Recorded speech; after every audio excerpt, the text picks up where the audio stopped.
welcome. I would like to welcome you to yet another episode of the Unpopular Podcast.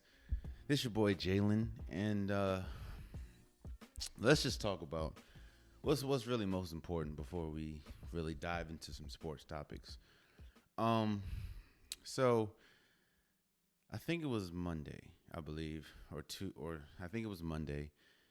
Another African American, unarmed African American man by the name of Daunte Wright was murdered in Minnesota by the hands of the cops. I think they were exercising a warrant or whatever, but that doesn't, I mean, you can't, at some point, being tired of something just doesn't really cut it. You know what I mean? Like, we saw a homeboy massacre, like roll up into a store and massacre 10 plus people, and of course because he was white. It's crazy how when you're white, cops find a way to find restraint, but they just lose all restraint when you're African American.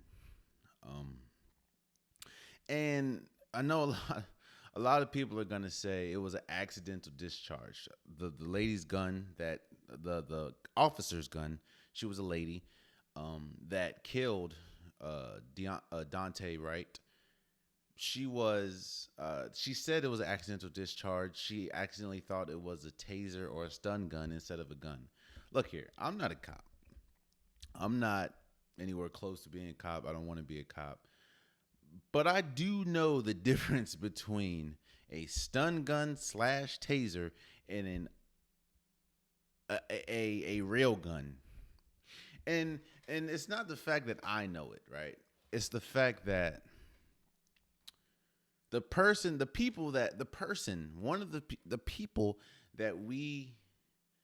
is expected to protect and serve us did not know the difference between a taser and a gun. And here, don't get me wrong. And again, it's just another incident, man. It's what's unfortunate is, and it's gonna happen here. It's gonna happen with this show. I start with the show. This is how I start the show, and then I'm just gonna go on to something else. It's like people are so numb to the fact that this continuously happens. It's like I hear a lot of people say they're outraged and they want change. We need change. It's time for change. It should have been time for change, bro. Like, been time. And what's even worse is the fact that if you're really being honest with yourself, and I think the saddest part about it is black people know, bro. Like, we know how this is gonna end with homegirl. Of course, she's white, and of course, a lot of the media wants to tack on he had a criminal record and he did drugs and had a lot of money and this, that, and the third. They'll find any way to throw dirt on his name, not the fact that he is dead. And I think he was 20 years old. I'm 26. He was 20. We've seen people. Hell, Malcolm X sold drugs when he was younger, and you saw what he turned up to be. I'm not saying that Daunte Wright was a criminal. I'm not saying he was just wilding in these streets. What I'm saying is, for the same people that want to throw dirt on people's name are the same people that just negate the fact that anybody could change. But that's not really what we're talking about. We're talking about the fact that another African American male he was 20 years old, is dead due to the mishandling of a situation because he's black, and an accidental discharge from a person that their job is to protect us. They did not know the difference between a taser and a gun. I've never shot a taser. I've shot a gun. I've never shot a taser. I've held a taser. I've held a little police jump. You know how police come to the school and they let you hold it even though it don't work. Even at a young age, I knew the difference between a taser / stun gun and a real gun. And I was a kid.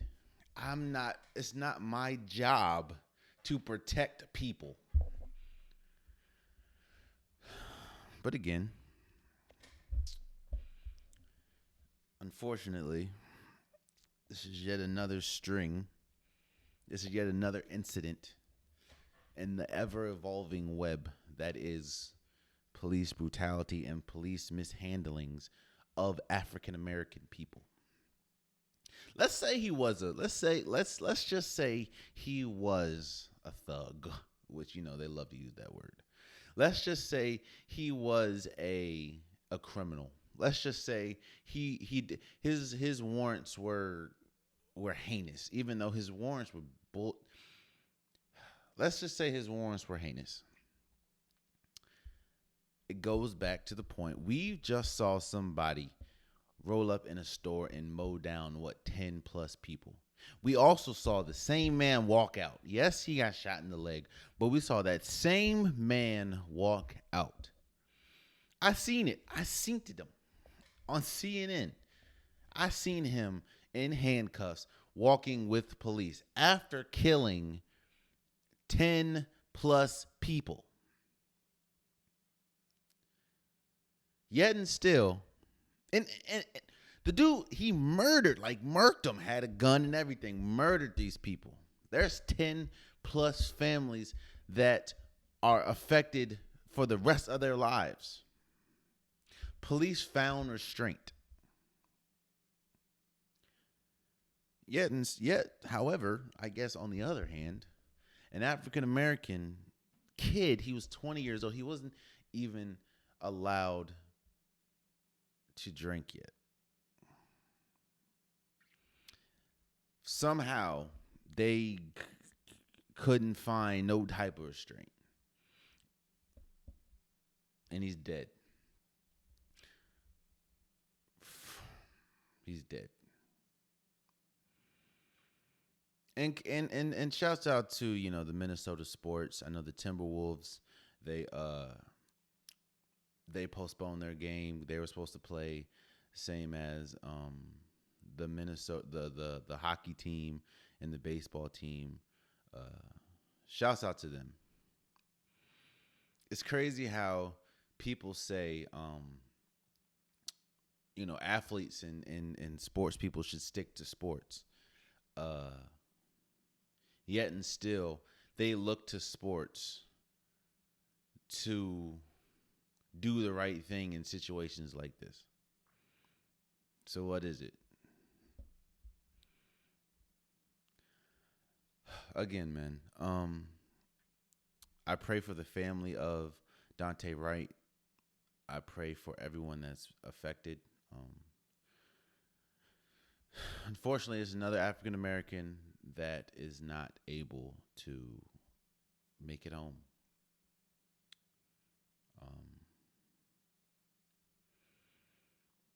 And I think what's even worse, I mean, it's bad, of course. There's another person, whether they're a male, female, black, there's another African American dead. And I think the worst part about it is black people know how this is gonna turn out. Even if miraculously homegirl goes to jail, she ain't going to jail for life. She might get a little slap on the wrist. I think she's right now on leave, paid leave, by the way. So it's just, it really shows. I'm gonna get off this in a second, man. But it really shows just how much people don't care about the current situation. Yo, we were in a whole pandemic, and people like the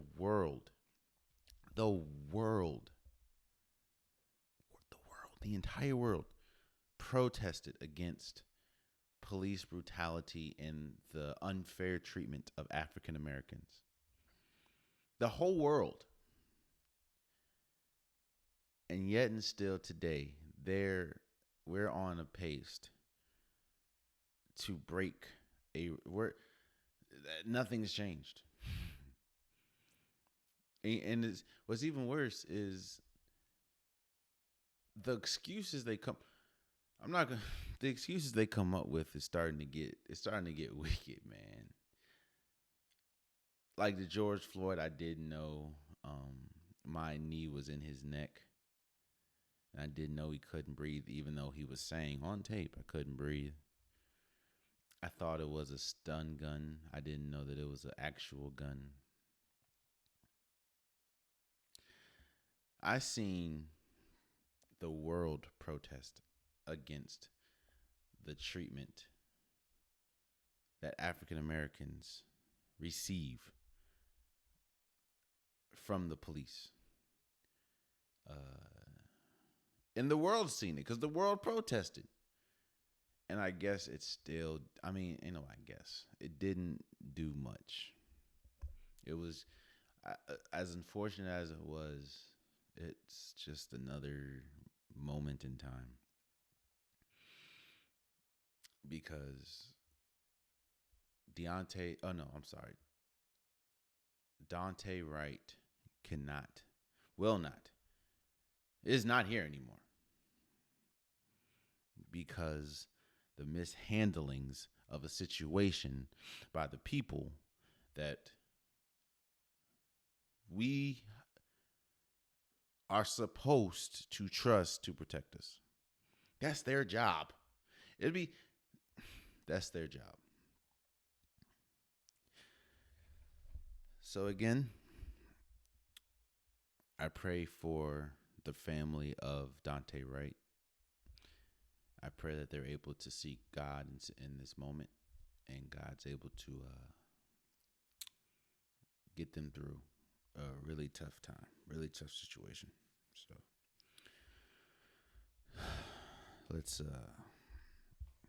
let's move on. Let's move on.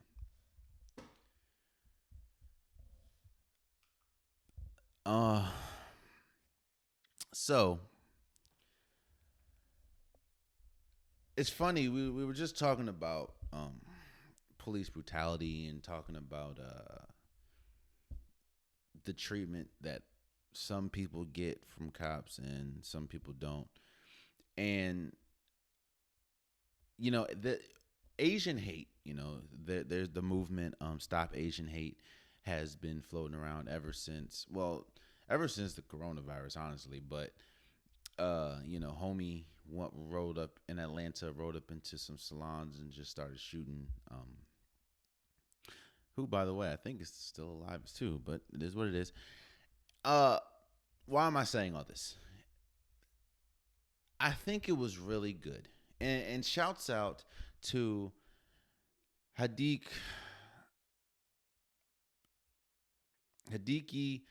Matsuyama. If I messed up, if I butchered your name, I apologize. For winning the Masters. He is the first Japanese man to ever win the Masters. And he won it by one stroke, which for people that don't know, that's kind of a seismic lead. It's I love seeing situations where African Americans or people or minorities break into things that they weren't originally supposed to break into. Because think about it. Hell, even the word the Masters was the name was derived off slave masters. They would go, and on their off time, go play golf. You know what I mean? And the Masters took, I think it was one of the longest running segregated sports.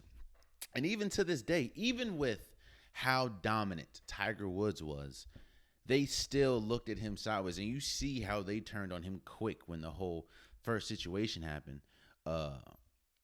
And again, man, it when you crack into something that you're not supposed to or quote unquote not supposed to crack into, it's a beautiful thing.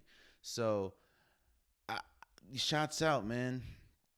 Shouts out to Hideki Matsuyama. I apologize again for butchering your name. But congratulations to you for winning the Masters. And he won it like handedly too. Like it really wasn't that close. And I love the fact that after situations like that, you ask questions like what does this mean for your race, and did you win this for all of Japan, and what does this mean being the first Japanese man? And I love that he said, I want it for myself. A lot of people, which unfortunately some people are thrown into the situation, but a lot of people don't want to be martyrs. A lot of people don't want to, have a legacy of a whole generation, of a whole race on you. And he said it like it's big for Japan, but I wanted to win for myself. I don't. He was the top, and right now is the top golfer, and rightfully so. And shouts out to him for winning, for being the first Japanese man to win a major championship. Not even just a Masters, a major championship. And again, man, I like the fact that he was honest about it. Like, I mean, I won it, and I wanted to win for myself, and he did it. He did it. So shouts out Hideki Matsuyama. Again, if I mess up, I'm sure I butchered your name. I apologize. I didn't mean no disrespect by it, but shouts out to you for winning the Masters. Congratulations. And we're talking about awards, and we're talking about, I guess, achievements. And the other night, Steph Curry passed Wilt Chamberlain in score as an all-time leading scorer for Golden State. I think going into the game against the Denver Nuggets, he needed 19 points to pass Wilt, and he ended up getting 53. First and foremost, the reason why this is so huge is because when we think about Wilt and we talk about Wilt, it's like Wilt is like it's like a fairy tale. It's like a Sasquatch. Wilt is like the Loch Ness monster. It's like when you hear some of the stats that he put up, it is. I mean, we all know about the 100-point game, but I think there was a couple seasons when he averaged 50 or more points, averaged 23. I think he averaged 23 rebounds a game for his entire career, which is crazy. Now, Steph Curry passing Wilt Chamberlain and scoring for Golden State. A lot of people I heard a lot of people say, it's a different era, 3-point era. Yes, and a lot of people wanted to throw dirt and kind of diminish what Steph Curry did. And I'm not going to do that. I'm going to say, what we're looking at right now and what we're looking at in Steph Curry is one of the most important players the league has ever seen. One of the most, and if not the most influential player. I'm not saying he's better than Jordan. I'm not saying he's better than LeBron. I'm not saying he's better than the all-time greats. But what I am saying is we're living in a time where Steph Curry, you can see any type of basketball. You can see college basketball. You can see high school. You can see AAU. You can see Pee Wee. You can see any type of, hell, even overseas, and see Steph Curry's imprint on that. You're seeing kids now 2 steps past half court pulling. I remember in college, right? It was homecoming, I believe. And we were destroying this team. And I was in the game, and I think I just hit 2 threes. I hit 2 threes, and I was going, like, I was fit. You hit 2 threes in a row, a heat check is coming. And I took 3 steps past half court and then let it fly. And when I tell you I didn't miss bad, but I missed. I looked over, I saw my replacement coming. I was like, kids are starting to do that more. People are starting to do that. You look at You look at the national championship, right? And you look at how Baylor, their almost entire team were 3-point shooters. Davion Mitchell, Jared Butler, Mikael Teague. Like, you saw their entire, even their big, their big, the homie with the mullet. They have shooters and they shoot. Look at all the teams outside of Gonzaga, because Gonzaga really wasn't the greatest 3-point shooter, but Michigan was a great 3-point shooter. Houston, 3-point shooting team. Houston was a great 3-point shooting team. Oregon State was a great 3-point shooting team. Hell, Oral Roberts was a great 3-point shooting team. All the teams that are good are great 3-point shooting teams, or at least made a deep run in the playoffs or in March Madness, are great shooting teams. And you can there's not really, except for if you just really can't shoot, but there's not really a bad shot anymore because of Steph Curry. I'm not saying he's going to go down in history as the greatest player ever. No, I'm not saying that at all. But what I am saying is there is a really strong possibility that he could go down as one of, if not the most influential player ever. When we talk about influence, we talk about Allen Iverson, my all-time favorite player. He's the reason why I got into loving basketball. He's the reason why I got into loving sports, honestly. Allen Iverson, Michael Jordan, LeBron James. Those are influential players. But when we look at Iverson, not all the, of course, influential due to his style and the way that, his approach to the game, how he wasn't the biggest player, yet he was making, he was saucing people. Michael Jordan, arguably the greatest of all time, his global reach, his global impact on the game. LeBron James, arguably the greatest player of all time. His reach and how he's been great on and off the court. He's really one of the first athletes outside of maybe Allen Iverson to really make a statement off the court. Steph Curry has changed the way that we look at basketball, changed the way that basketball is played. Hell, changed the way that pickup basketball is played. Now, people can say, we've been shooting threes. No, of course we've been shooting threes, but there is a direct correlation to the time Steph Curry got into the league. Before then, teams weren't pulling 10. Teams were probably shooting maybe 10 to 15 threes a game. Teams. Last night, Steph Curry made 10. James Harden takes 15. No, we know the Rockets' philosophy when it comes to threes, especially with James Harden there. That is a direct correlation to Steph Curry. Again, congratulations to Steph Curry for passing Wilt Chamberlain as an all-time leading scorer in Golden State. Steph Curry is one of the greatest players, I would say. Yeah, it's easy to be said. Steph Curry is one of the greatest players we've ever seen. And we remember the I don't know if you remember, but we remember what it took to get there.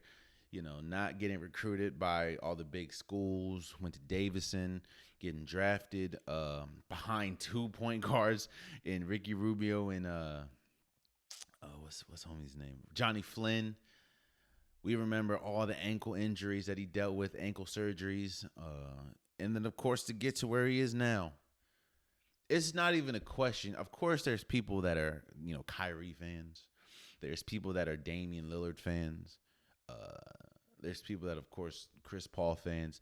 But there's universal who is the best. There's not, unless you just living under a rock. It is universal of who is the best point guard in the league.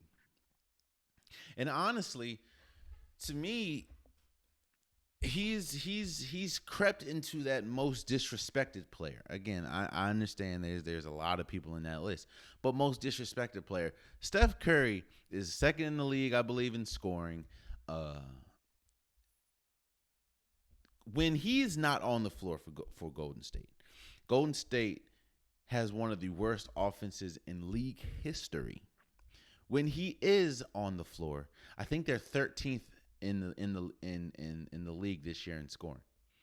You go from 13th in the league in scoring with you on the floor to bottom 5 in league history with you off.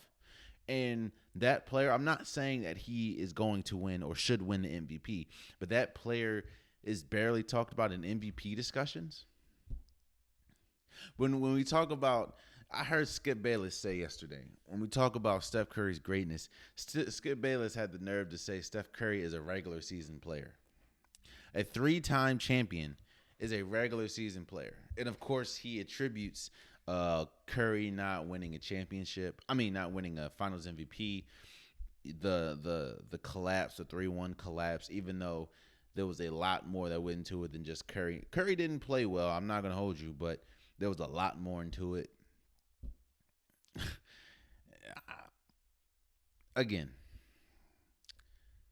we're looking at, there will never be another Steph Curry. You know, a lot of people want to say, but what about what about Trae Young? What about players like De'Aaron Fox? What about players like Luka? You know what I mean? There will never be another Steph. As great as Trae Young is and will probably end up being, there will never be another Steph Curry. The way he has changed the game, the sport of basketball, there will never be another Steph. So, again, congratulations to Steph Curry for passing Wilt Chamberlain in Golden State's all-time leading scorer list, I guess. And there's also something to be said that he is one of a few players that's only played for one franchise. Of course, you have Dirk, you have Reggie Miller, of course, you have Dame at this point, and of course we don't know how it's going to end. But Curry has said he wants to be a lifer in Golden State. Golden State said they want Curry for life. It's something to be said about that, man. So shouts out to Curry. Shouts out to Stephen Curry. Let's move forward. Let's move over to a little bit of football. So of course we're still in the off season, and there's still plenty of free agents that are still on the chopping block, I guess you can say. Not on the chopping block. There's still free agents waiting to see where they go. And of course, this isn't really the season right now. Teams are focused on preparing for the draft on the 29th, and what I want to do is I want to take about, I'm not going to say all the free agents because there's still a whole bunch, but I'm just going to say 10 free agents and where their best fit is. Now, I don't think that some of these they probably won't go to any of these teams I said, but this is where their best fit is. Some of them, still up there in age, but all of these players are could still be quality players and game-changing players for some of these teams. So again, I'm just gonna do 10 random, and let's talk, or 10 random free agencies, but they're pretty top free agents, So let's start with Antonio Brown. Antonio Brown.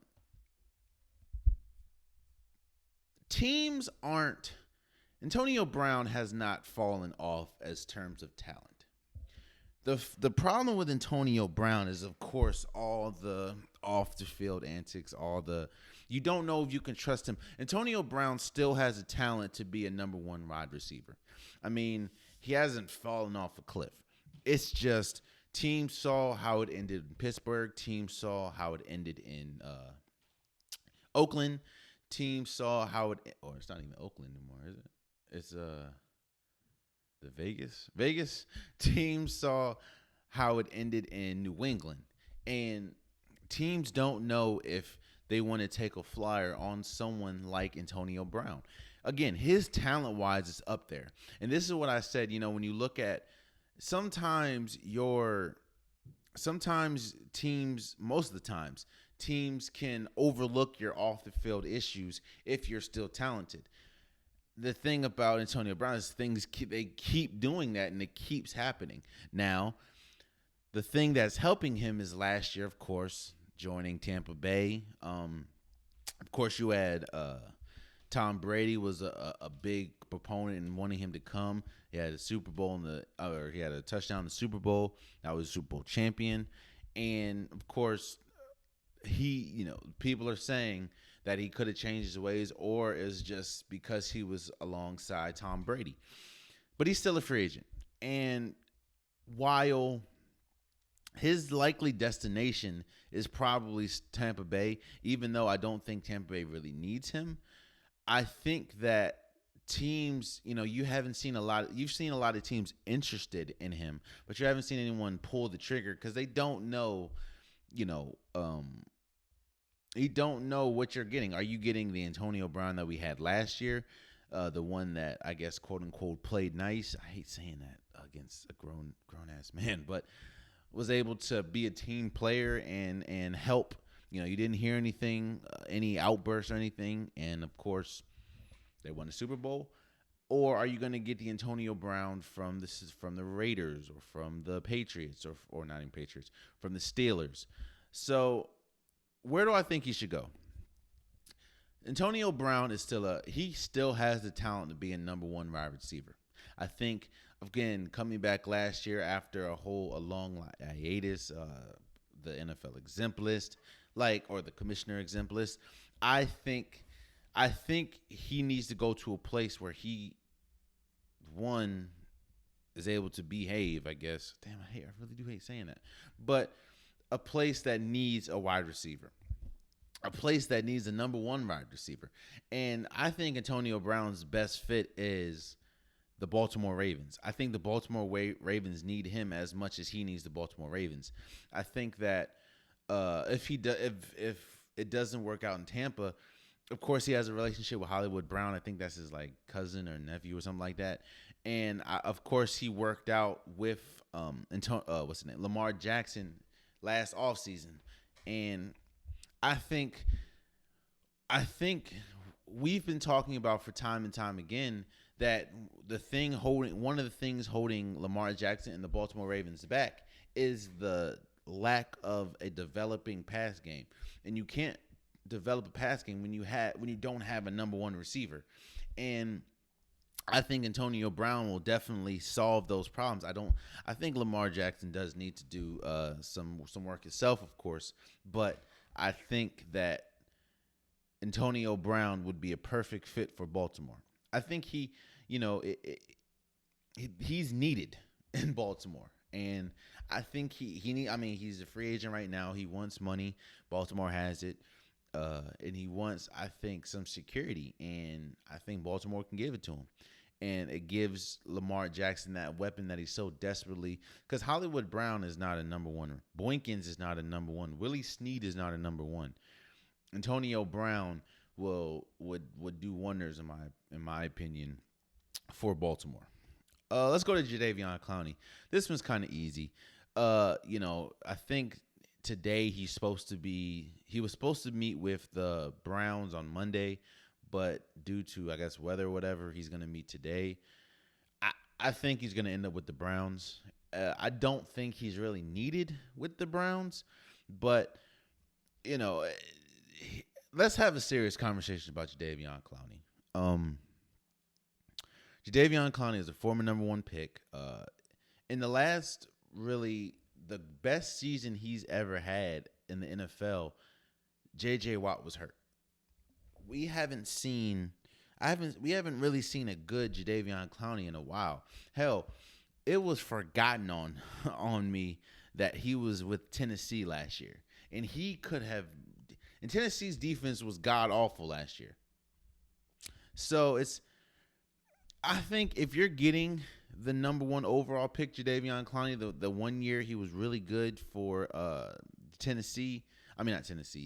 Texans, and of course the college, South Carolina, Jadeveon Clowney, then of course you match him alongside Myles Garrett, that's crazy. But at some point are we really going to get that, and should we even expect that? Because we said that when he went to Seattle, didn't work out. We said that when he went to Tennessee, didn't work out. So it's just at some point, what who is the Jadeveon Clowney that we're getting? So I think he's going to end up with the Browns, and I think we just have to wait and see if he is the Jadeveon Clowney that he was projected to be in that one season with Houston. Then the Browns most definitely have a shot to at least make it to the AFC Championship because their defense is going to be on another level. However, if you're getting the Jadeveon Clowney that we've seen since he left Houston and most of his time in Houston, not to mention Jadeveon Clowney has dealt with injuries almost every year. And it's like at some point, when are we going to start looking at him as what he is? And that is a marginal player. So, but I think that he'll end up with the Browns. I think that's pretty much a done deal because I don't really hear much chatter for him like that. So, we got Steven Nelson. Steven Nelson is a cornerback at Pittsburgh. I don't think Pittsburgh will be able to afford him unless he takes a huge discount. And he is still, I'm not going to say a top corner, but he's still a very good corner. And he was a really bright spot for Pittsburgh last year. After, of course he was good all season, but there weren't many bright spots after the 11-0 start. He was still a bright spot the entire season, along with TJ Watt and everything. I think this kind of falls hand in hand with what they need, which is Dallas. I think Dallas, we all know Dallas gave up the most points in franchise history last year. And they, of course, they can hit the draft and this, that, and the third, but they need some help, especially when we talk about corners and safeties. They need some help. And some of their top corners and top safeties, that's they've already been picked up. So I think that Steven Nelson will be perfect for Dallas. I think he'll be able to make the most money probably in Dallas because I don't know where they be finding this money at. I mean, Jerry Jones has a bank that not a lot of people have. I just think Steven Nelson will end up in Dallas. I honestly do. Because I think I don't know. I don't see who else would really need a cornerback except for maybe Kansas City. But I think Dallas can give Steven Nelson more money than Kansas City. So, I have Steven Nelson ending up in Dallas. Melvin Ingram. Melvin Ingram is a different. He's a little different. He's 32. He plays for he's an edge rusher, of course, and he plays for the Chargers. And he's still very productive. I know his age kind of scares off a couple people, and I don't really foresee him leaving the Chargers. But if he were to leave, I think he'd be perfect in Seattle. Seattle's biggest problem is defense and their offensive line. They are god awful. They can't get to the rush. Their best pass rusher is a safety, which is Jamal Adams. I think they need someone that demands a double team and that is serviceable, and that's Melvin Ingram. I think what Melvin Ingram can do is Melvin Ingram can get to the quarterback, and that is the one thing. That's one of the things that Seattle struggles with. And I can see Melvin Ingram going to Seattle, and I think he'll make. You just kind of like how Jamal Adams made a huge impact in Seattle. I think Melvin Ingram can do the same thing. Again, I know he's 32, and I know people looking at his age like, whoa. But, hey, I think that he's still serviceable. And I think that, he was just ranked 50th or whatever in NFL top 100 maybe 2 years ago. So, yeah. And we can go Le'Veon Bell. Le'Veon Bell is kind of a unique story, man. Le'Veon Bell, of course, we know what happened, how it ended in Pittsburgh. He goes to the Jets. The Jets are god-awful. There's nothing good about the Jets. He then goes to Kansas City, and he showed flashes. Now, I don't know. I'm not 100% sure if Le'Veon Bell is still a top back in the league. I know he was hit with a lot of injuries, and, due to holdouts and everything, he missed a significant amount of time and injuries, of course.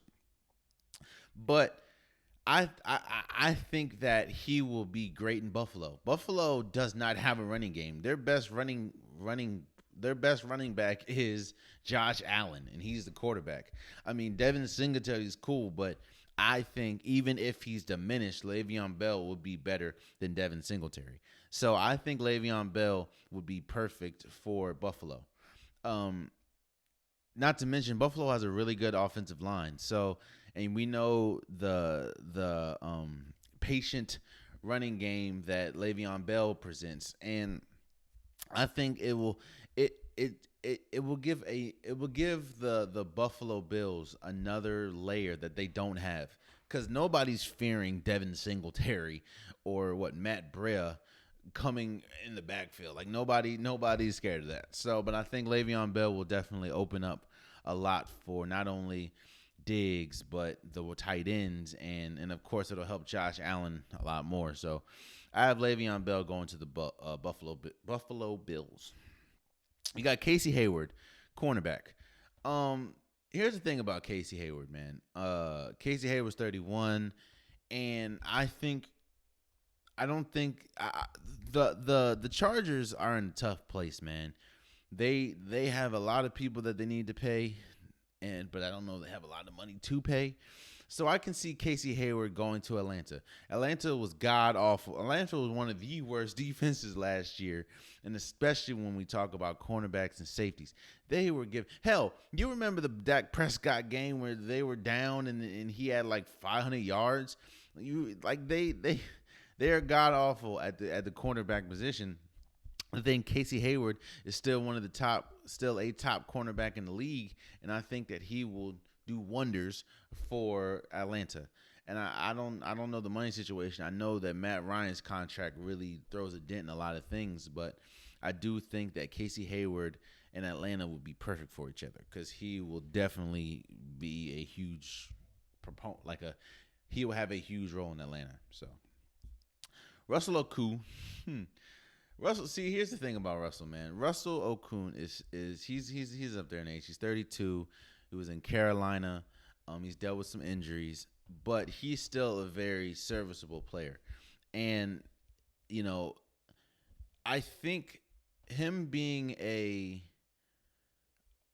offensive tackle, I think that he needs to go to a place, one that needs an offensive line. There's a lot of people. I mean, you can look at Kansas City. You can look at who else needs an offensive line. You can kind of look at Green Bay a little bit.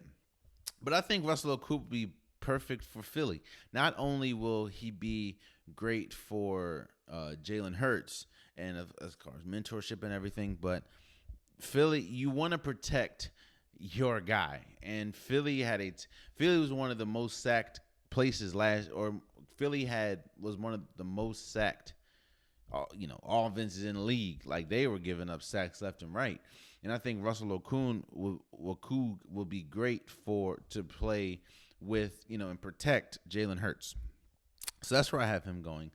Olivier Vernon, edge. I think that he'll be perfect in Green Bay. I think what we saw, especially against Tampa, Green Bay's defense, as far as getting to Tom Brady, they couldn't do it. I mean, I know you have the Smith brothers and everything, but they need they need another person that can try to get to the quarterback, and I think that Olivier Vernon can do that, and I think he'll be perfect for Green Bay. KJ Wright, linebacker, plays with Seattle. For some reason, I guess money wise, but I have no idea why Seattle is just letting people go. They let Griffin go. They let some people go on the defense, even though their defense is god awful. And I think KJ Wright should definitely stay. Let me say this. I think Seattle needs to try everything in their power to keep KJ Wright. But if KJ Wright were to leave, I think he would be perfect for Kansas City. I understand, Seattle to Kansas City. I mean, Kansas City, we saw a lot. Like, Kansas City has a tough time at linebacker position, and while KJ Wright isn't a top linebacker, he's still a very serviceable linebacker, and I think that he will just bolster that defense. And quiet as it's kept, Patrick Mahomes covers a lot of imperfections with Kansas City. Their defense is still not top notch. They don't really get a lot of sacks. Hell, they're one of the bottom teams in sacks. Their running game is still, even though they have Clyde Edwards-Helaire, their running game is still a little iffy. They just have Patrick Mahomes, and I think KJ Wright will be perfect for Kansas City. And lastly, the last person we'll talk about is Eric Fisher. Now, we don't know the Eric Fisher we're getting. He's coming off of back surgery, and he's an offensive lineman, and that a back, when your back goes out in your offensive line, that's not a marriage that you want. However, if he's still able to get back to where he was, he's still one of the top offensive linemen in the league, and I think that Seattle would be the place for him. We've been talking about the longest. Hell, the whole rift between Seattle and Russell Wilson right now is he wants them to protect him better. And what would be better to give him Eric Fisher, one of the better offensive linemen in the league. So I think though that's where some of those players will go. I don't know, I think that they could go, those are some places. I don't know if they will. There's still a whole lot of a lot of free agents. I mean, you have Brian Poole. You have Alejandro Villanueva. I mean, you have Rick Wagner, Richard Sherman. He can go somewhere. James Conner, he just got signed with Arizona, I believe. There's still players. PJ Hall, Trey Boston. There's still players. Alden Smith. That there's a lot of free agents still left, and I'm excited to see where they go. And a lot of these free agents can be game changers for teams. So it's I'm excited to see what happens moving forward. But moving forward, WrestleMania 37 was what this past weekend. And while I'm not a huge wrestling fan now, I don't watch it. I used to be a big wrestling fan, man. I used to be a huge Rock fan, Undertaker, Jeff Hardy. I thought, even though my big self, I thought it was Jeff Hardy jumping off chairs and stuff. I used to love wrestling, but that doesn't negate the fact that wrestling is still huge, man. And it had a 2-night WrestleMania event.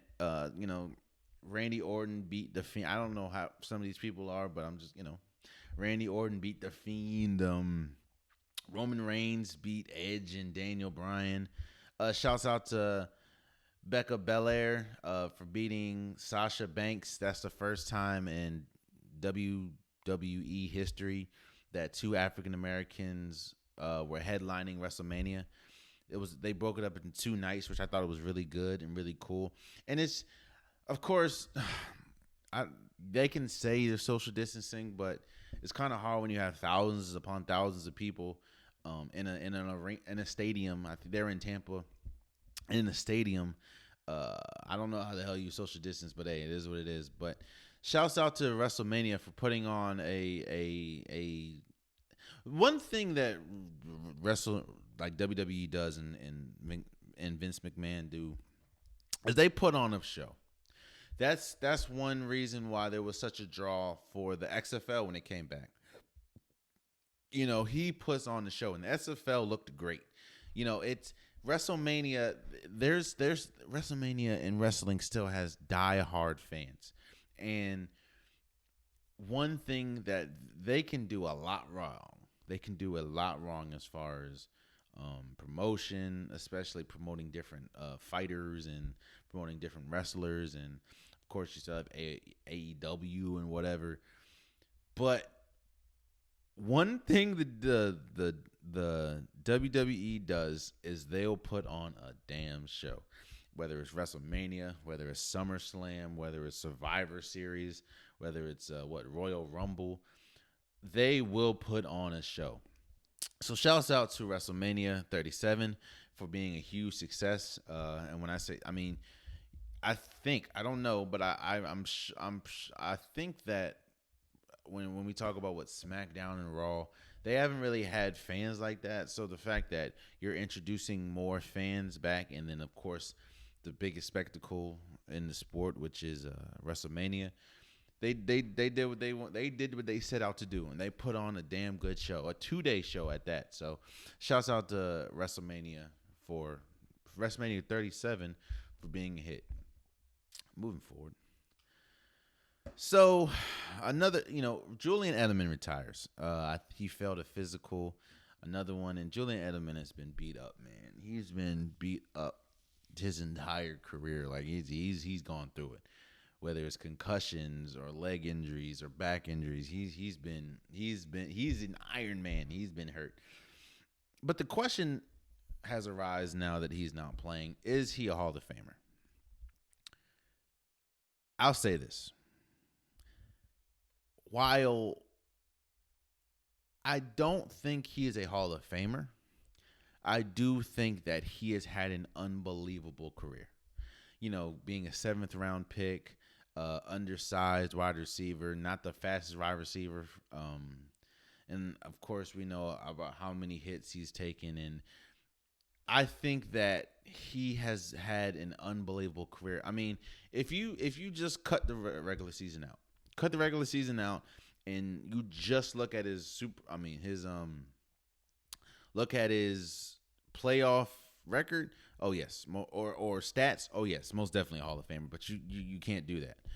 I think and this isn't even though I don't think he's a Hall of Famer, there's a lot of people that's not in the Hall of Fame that I think are great. Torrey Holt, he was one of the people. Like he's Willis McGahee. There's a lot of great players that just aren't in the Hall of Fame, and I think that even though I don't think Julian Edelman should be a Hall of Famer, he's a multiple Super Bowl champion. He's a Super Bowl MVP, and he's one of the greatest. He's one of the great, at least stats people, one of the greatest playoff performers we've ever seen. Now, I also understand that playing alongside Tom Brady definitely helps. And there's no question that Tom Brady's the greatest quarterback ever. But, again, congratulations for Julian Edelman for the retirement. And while I don't think he's a Hall of Famer, I don't think that – I think it's also true – or let's say this. Even though I don't think he's a Hall of Famer, that doesn't take away from the fact that he's had an incredible career.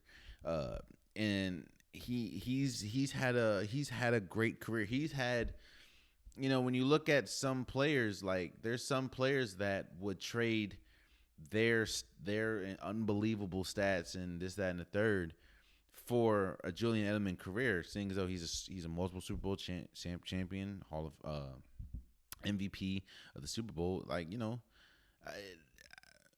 While no, I don't think he's a Hall of Famer, he has had an incredible career.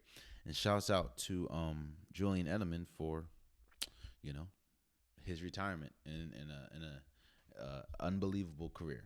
Even though it wasn't filled with stats or whatever, he's had a great career, especially being a 7th round pick, and not to mention being a 7th round pick that I believe was a quarterback in college. I had to switch to a wide receiver in NFL. So shouts out to Julian Edelman, man.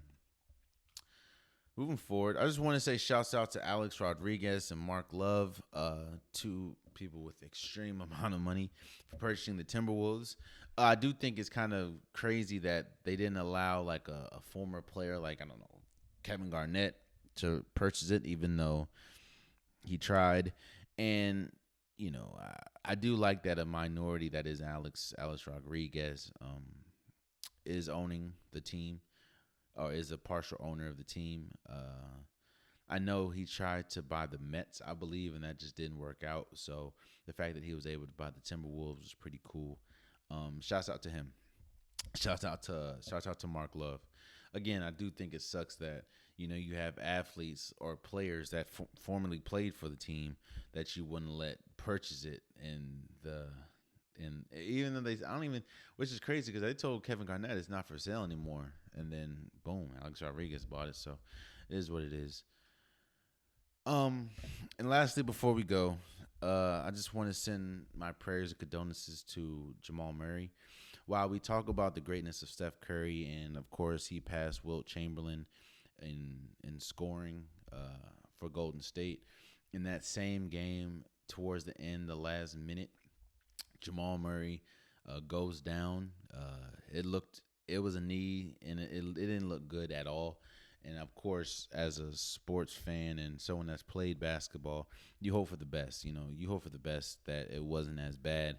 And it was confirmed yesterday that it was a torn ACL, and he will be out indefinitely. I do think, I definitely send my prayers and condolences to him, and I hope for a speedy recovery. I think with Jamal Murray being out, that kind of kills Denver's chances of at least making it to a finals. I think while Jokic is good and he could be the MVP, I think that Jamal Murray means so much to them offensively, especially outside of maybe Will Barton, but he can't really do that on a consistent level, in my opinion. He's probably one of the only people on the team that can put the ball on the ground and really create their own shot at a high level. We saw how great he was in the bubble, putting up 50s against, LeBron and them, and putting up 50s against Donovan Mitchell and the Jazz. So I do think that with Jamal Murray being out, that kills Denver's chances of winning a championship. And, it's true that the reason why you're seeing a lot of these injuries is due to the fact that the season was sped up. They had a short off season, and they had a condensed off season, and they're having a condensed regular season. But the players knew that this was going to happen. Like, if they didn't play, there would most definitely be a strike. They would have to change the CBA, and they could lose a lot more money. And it's like, that's why you're seeing players like AD, who's missed like 8 to 9 weeks. That's why you're seeing LeBron on a high ankle sprain. If it says 3 to 6, he's going to the 6. That's why we saw KD out for damn near 2 months. Like, players are getting injured at a high clip, and that's because their bodies aren't used to it, and they need longer times, and they're going to take longer times, especially players and teams that have more to lose. Like, I'm almost sure if Kevin Durant and the Brooklyn Nets weren't in the position that they could win a championship, he probably would have been back. If LeBron James and AD had no opportunity to win a championship, they probably would have been back. But you're seeing that due to the limited off season, players are getting hurt more, and it's unfortunate, man. And again, I pray for Jamal Murray, and I pray for a speedy recovery. So that's just what it is, man. And there you have it. That has been this week's episode of the Unpopular Podcast. I appreciate all you guys listening. I appreciate all you guys watching. Please subscribe to wherever you're listening. Please subscribe to wherever you're watching. It would definitely mean a lot to me. If you want the Unpopular Podcast merch, I have hoodies, shirts, sweaters, whatever you need. The link is in the description below. Please share, please comment, please subscribe. I definitely like talking to you guys. Please subscribe or follow me on social medias, or follow the podcast page on social medias. The link is in the description. I love you guys, and until next time, much love.